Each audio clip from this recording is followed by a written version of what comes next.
ഞാനൊരു ചോദ്യം ചോദിക്കട്ടെ. നിങ്ങൾ ഒരിക്കലെങ്കിലും ശ്രദ്ധിച്ചിട്ടുണ്ടോ? ചിലർ എവിടെ ഇരുന്നാലും ഉറച്ചു നിൽക്കും.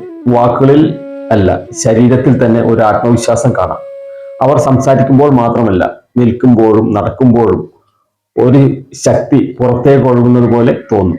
അതൊരു ജന്മസിദ്ധമായ കഴിവാണോ? ഒരിക്കലുമല്ല. അത് ശരീരത്തെ നമ്മൾ പഠിപ്പിക്കുന്ന ഒരു അവസ്ഥയാണ്. എന്റെ ജീവിതത്തിൽ നമ്മളെ ഏറ്റവും കൂടുതൽ ബാധിക്കുന്നത് എന്താണെന്നറിയാമോ?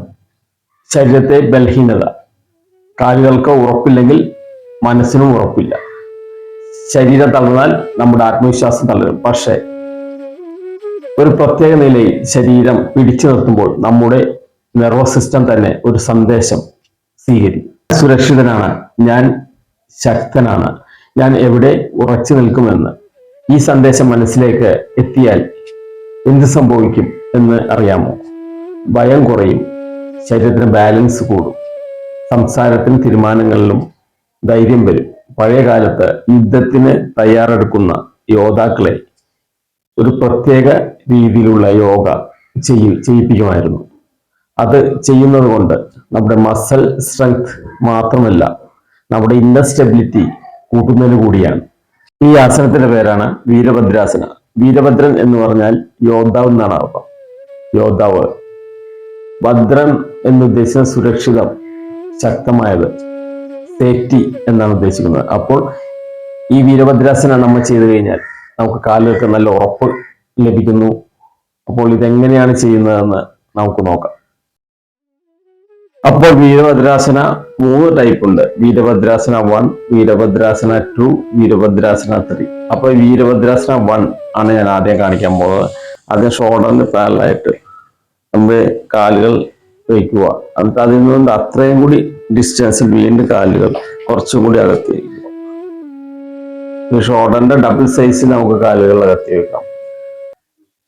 അതിനുശേഷം നമ്മുടെ വലത് കാല് അല്ലെങ്കിൽ ഇടതോ ഏത് കാലോ വലത് കാല് ആദ്യം സ്ട്രെയിറ്റ് വയ്ക്കുക. യോഗ മാറ്റ് പാരലായിട്ട് സ്ട്രെയിറ്റ് വെക്കുക.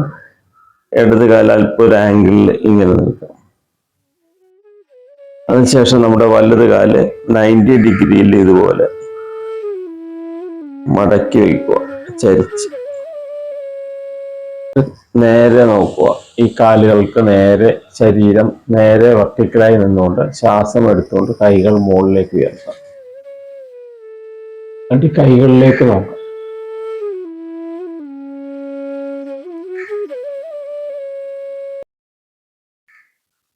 നോർമലായിട്ട് ശ്വാസോച്ഛ്വാസം ചെയ്യാൻ പൊസിഷനിൽ 20 സെക്കൻഡ്സോ 25 സെക്കൻഡ്സ് ഒക്കെ ഈ പൊസിഷനിൽ നിന്ന ശേഷം പൂർവ്വസ്ഥിതിയിലേക്ക് നമുക്ക് വരാം. എന്നിട്ട് ഇതുപോലെ തന്നെ അപ്പുറത്തെ സൈഡിലേക്കും ഇതുപോലെ തന്നെ ചെയ്യാം. കാലുകൾ 90 ഡിഗ്രിയിലേക്ക് വരാം. ഈ കാലുകൾ അല്പം ഒരു ആംഗിൾ നിന്നുകൊണ്ട് നേരെ നിൽക്കുക. ശ്വാസം എടുത്തുള്ള കൈകൾ ഉയർത്തുക. കൈകളിലേക്ക് നോക്കി നോർമലായിട്ട് ശ്വാസോച്ഛ്വാസം ചെയ്യാം.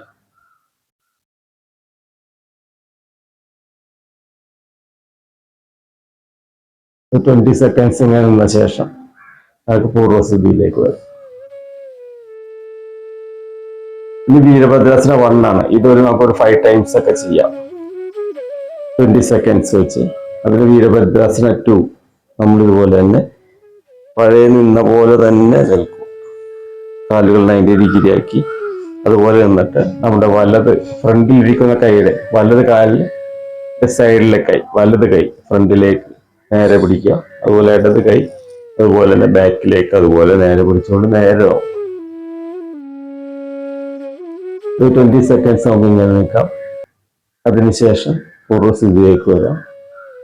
അതുപോലെ അടുത്ത സൈഡിലേക്ക് അതുപോലെ നമുക്ക് ചെയ്യാം. കാലുകൾ 90 കൊണ്ടുവരിക, ശരീരം നേരെ കൊണ്ടുവരിക, കൈകൾ നേരെ കൊണ്ടുവരിക. ലെഫ്റ്റ് ഹാൻഡ് റൈറ്റ് ഹാൻഡ് നേരെ പിടിച്ചുകൊണ്ട് ഇങ്ങനെ നിൽക്കുക.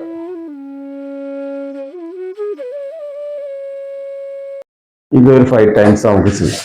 അത് കഴിഞ്ഞ് വീരഭദ്രാസന 3 ആണ് ഇനി ചെയ്യാൻ പോകുന്നത്. അത് നമ്മൾ കാൽ ബാലൻസ് ചെയ്യുന്നതാണ്. വലത് കാലില് ശരീരം ഒന്ന് ബാലൻസ് ചെയ്യുക സാവകാശം.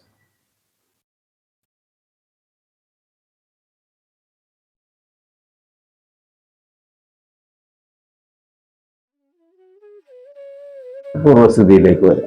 20 സെക്കൻഡ്സ് നമുക്ക് പൊസിഷനിൽ നോർമൽ ബ്രീത്ത് ചെയ്ത ശേഷം നമുക്ക് പൂർവ്വസ്ഥിതിയിലേക്ക് വരാം. അതുപോലെ തന്നെ ലെഫ്റ്റ് ലെഗിലും ഇതുപോലെ തന്നെ നമുക്ക് ചെയ്യാം. കാലുകൾ അല്പം ബാലൻസ് ആയിട്ട്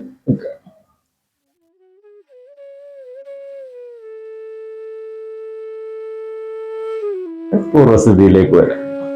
അപ്പോൾ ഈ വീരഭദ്രാസന 1, 2, 3 ഇത് 3 ചെയ്യുന്ന രീതി നിങ്ങൾ മനസ്സിലാക്കി കാണുമല്ലോ. അത് സ്ഥിരമായിട്ട് നമ്മൾ ചെയ്യുകയാണെങ്കിൽ തീർച്ചയായിട്ടും നമ്മുടെ കാലുകൾക്ക് നല്ല പവർ വയ്ക്കും.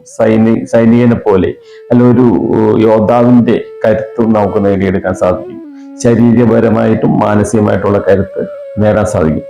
അപ്പോൾ ഇത് ചെയ്താൽ ഗുണങ്ങൾ ഞാൻ പറഞ്ഞു കഴിഞ്ഞു. കാലുകൾക്ക് നല്ല ശക്തി വെക്കും, തൈ മസിൽസിന് ശക്തി പകരും. അതുപോലെ നമുക്ക് എപ്പോഴും നടത്തത്തിലും ബാലൻസിലും ഒരു കോൺഫിഡൻസ് വരുത്താൻ സാധിക്കും. പക്ഷെ ഇത് ചെയ്യാൻ പാടില്ലാത്തവരുണ്ട്. ഇപ്പൊ നീക്ക് സർജറി കഴിഞ്ഞവർ, നീ ആക്സിഡന്റ് സംഭവിച്ചവർ, അതുപോലെ BP നിയന്ത്രണത്തിലല്ലാത്തവരൊക്കെ വീരഭദ്രാസന 3 ചെയ്യുമ്പോൾ ശ്രദ്ധിക്കണം. അതുപോലെ തന്നെ എന്തെങ്കിലും സർജറീസ് ഒക്കെ കഴിഞ്ഞതോ അല്ല ആക്സിഡന്റ് ഒക്കെ പറ്റി നിൽക്കുന്നവരാണെങ്കിൽ അതൊക്കെ ഡോക്ടറുടെ നിർദ്ദേശപ്രകാരം ഇത് മാറിയ ശേഷം നിങ്ങൾ പ്രാക്ടീസ് ചെയ്യുന്നതാണ് നല്ലത്. അപ്പോൾ ഈ മനസ്സിന് ദൃഢത കിട്ടുന്നതിനും ശരീരത്തിന് കാലുകൾക്ക് ശക്തി കിട്ടുന്നതുമായ ഈ യോഗ പോസ്റ്റർ നിങ്ങൾക്ക് ഇഷ്ടപ്പെട്ടു എന്നാണ് ഞാൻ വിശ്വസിക്കുന്നത്. നിങ്ങൾക്ക് ഇഷ്ടപ്പെട്ടെങ്കിൽ നിങ്ങൾ ഇത് നിങ്ങളുടെ സുഹൃത്തുക്കൾക്ക് ഷെയർ ചെയ്ത് കൊടുക്കുക. എൻ്റെ ഈ ചാനൽ സബ്സ്ക്രൈബ് ചെയ്യുക. തുടർ വീഡിയോകളിൽ ഞാൻ ഇതുപോലെയുള്ള വീഡിയോയുമായി വീണ്ടും വരുന്നതായിരിക്കും. നമസ്തേ.